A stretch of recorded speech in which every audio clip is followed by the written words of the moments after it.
So the first question is, what is meant by absolute and relative?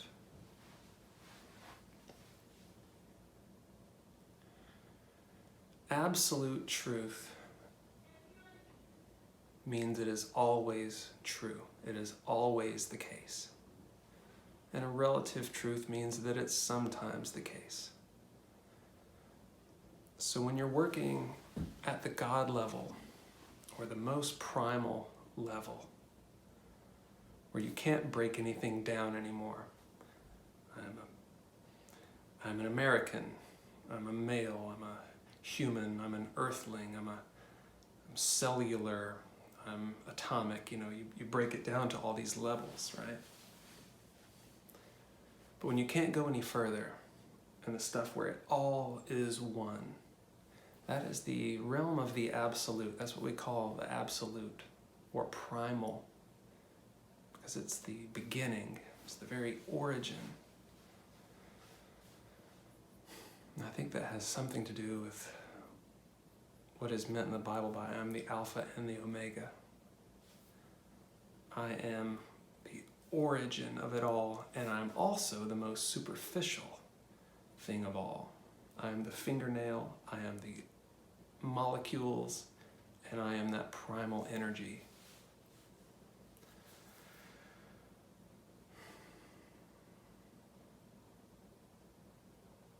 So absolute almost can't have any adjectives or any characteristics, because once you take on a shape, then you stop being something else.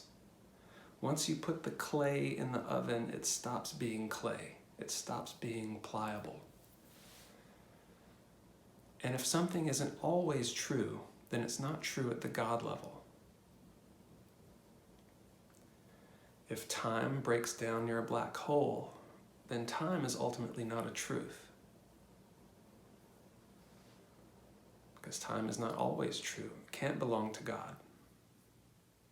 It becomes a relative truth.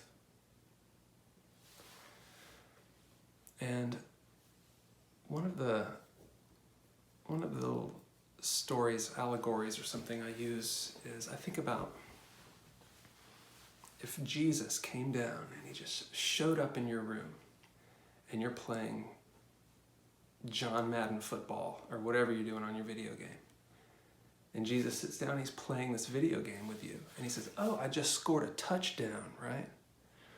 That is not a total truth. It's not a total untruth. It's a half-truth, and not because Jesus is only half honest. A video game is only partly real. So did he score a touchdown? Yeah, kind of. He scored a video game touchdown that kind of exists and kind of doesn't exist. And so this is also like that video game. I'm kind of a person, but I'm also kind of nothing more than molecules and everything else. Everything that we can experience is at some point molecular, right? So this world that you live in isn't totally true.